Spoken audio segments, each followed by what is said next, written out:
Welcome to Dr. Dan's channel. Today we are going to talk about a big decision. It is a decision about your money. It is about taxes. It is about politics. A sudden change of course. We are going to look at UK Chancellor Rachel Reeves' shock U-turn on tax policy. There has been a lot of talk, a lot of noise. Our job here is to cut through that noise. What happened? Why it happened? What it means for working people, for businesses, for the country. We will walk you through it step by step, with a clear and calm explanation. No jargon, no hype, just the facts. After the election celebrations were over, the new government got to work. The Chancellor, Rachel Reeves, and her team went into the Treasury, and they were handed the books. This is the moment of truth for any new administration. It is when the campaign rhetoric meets the cold, hard reality of the national finances. And the reality, according to reports, was grim. Officials presented a significant problem, a massive gap between income and spending. Public services like hospitals, schools, defense. Multiple press reports said the fiscal hole was over £30 billion. Some briefings suggested between 20 and 30 billion in new revenue or cuts. £30 billion is colossal, enough to fund thousands of schools or hire tens of thousands of nurses. A gap of this size cannot be ignored. Faced with this shortfall, every option was considered. Cut spending, borrow more, raise taxes. Cutting spending is politically painful. Borrowing is risky when interest rates are high. That left raising taxes as the primary option. Leaks showed tax-raising measures under review. The most straightforward option: increase main income tax rates. Add a penny to the basic rate. Raise rates across the board. Or a swap: raise income tax while cutting national insurance. Real options debated up to budget lock. Just as the country braced for a tax hike, something unexpected happened. The Chancellor made a sudden and dramatic U-turn. After weeks of signaling rises, the government announced a change of plan. Rachel Reeves decided she would not raise headline income tax rates. No extra penny on the basic rate. No increase for higher earners through main rates. The core promise from the election was kept, a major reversal of what journalists and analysts expected.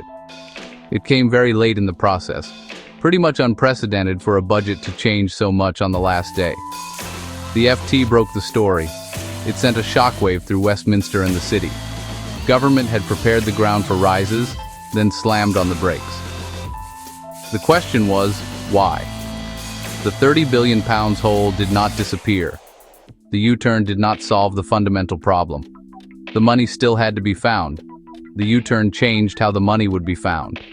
With headline rate rises off the table, attention shifted to less direct, less obvious ways. Not abandoning tax rises, just the most visible ones. A pivot from visible policy to a much quieter one. We will break down that decision and the political calculations behind it.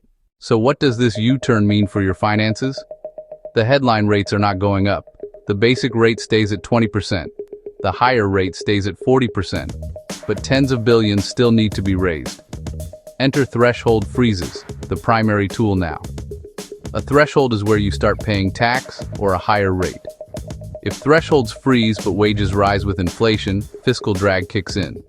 More of your income moves into the taxable or higher band, even if rates don't change. That's why it's called a stealth tax. It quietly raises large sums over several years. Millions get pulled into tax or into higher bands without a rate rise. This is expected to be the main strategy.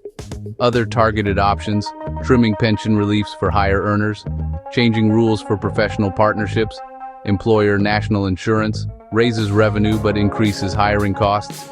Politically, breaking the tax lock would be explosive.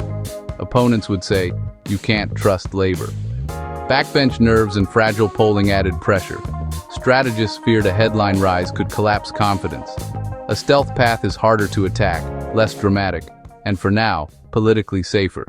Budgets are built on forecasts, especially from the Office for Budget Responsibility, the OBR. A big downgrade to productivity, analysts said roughly $20 billion hit over coming years. Lower productivity means slower growth and lower future tax receipts. But near-term tax receipts beat forecasts, helped by faster wage growth amid higher inflation. That gave a small, unexpected boost, a little breathing space. Yet with high debt and high interest rates, any shock move could spook markets. So the Chancellor leaned toward a gradual approach. How high are UK taxes globally? One measure is tax to GDP. In 2021, the UK was on 33.5%, G7 to 36.3%, OECD 34.1%, IFS, OECD. OBR projects will rise to 37.7% by 2027-28, the highest in decades. France and Denmark are 43 to 44%. The UK is rising but still below the very high group. The tax wedge on labor.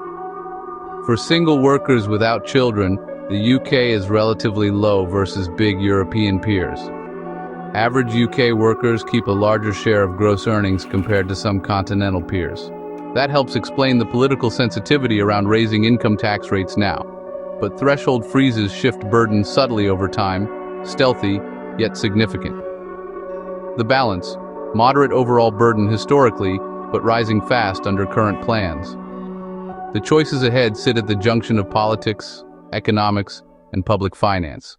The Chancellor's U-turn has significant consequences. By not raising headline rates, the 30 BN gap remains. Now stealth measures, primarily freezing thresholds, do more of the work. They raise money but are less transparent. The pain spreads over years as wages rise. If it's not enough, the same hard choices return. Cuts or borrowing. Cuts hurt services people rely on. Borrowing is dangerous when rates are high. Interest crowds out hospitals and schools. Some firms welcome avoiding a shock rise now, but targeted changes and freezes add complexity and uncertainty. Fiscal drag can erode disposable income and demand. Ultimately, strong growth fixes finances without higher rates. Watch the budget. Thresholds frozen for more years? The OBR will tally the impact. Targeted measures, pension relief limits, partnership reforms, sector levies. Business taxes, especially employer NI, signal the jobs versus revenue trade-off. Keep watching economic data. Growth and productivity steer fiscal space. Markets, bond yields, and the pound reflect confidence. Politics, do freezes bite public trust, and can labor hold together? In conclusion, avoiding a headline rate rise spares immediate pain but shifts toward stealth. The whole remains, thresholds do the lifting, less transparent, politically safer today. Thank you for watching. Please subscribe to Dr. Dan's channel. Leave a comment with your view. Share this video. Your support helps us make more explainers like this.